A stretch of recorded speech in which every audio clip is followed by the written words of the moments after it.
بە عێراق دەوترێت وڵاتی دوو ڕووبار لەبەرەوەی ڕووباری دیجلە و فراتی هەیە و لە سەرڕوخی ئەم ڕووبارانە چەندین شارستانیات دروست بوو.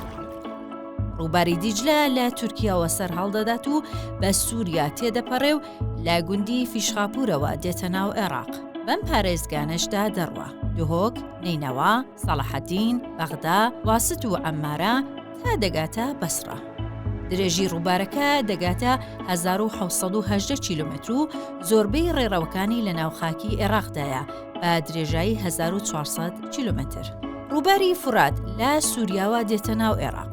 سەرەتا لە شارۆچکەی قائیم و دواتر بە کەربەلا و نەجەف و موسەنا و ناسریە دەڕوا تا دەگاتە بەسڕە. درێژی ڕووباری فورات 2940 کیلومترە و 1160 کیلومتری لە ناوخاکی عێراقدایە.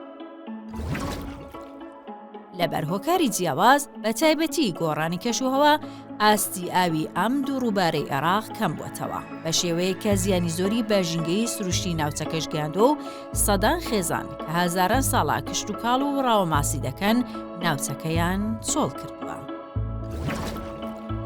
ڕووباری دیجلە و فورات لە ناوچەی گەرمەت عەلی یەکدەگرن و شەتولعەرەب پێکدەهێنن. دەجێڕنەوە کاتی خۆی بە هەشتی عەدەن لێرە بووە. با ڕووبارەکانمان بپارێزین نەوەک ڕۆژێ بە پێ بە سەریاندا بڕۆین.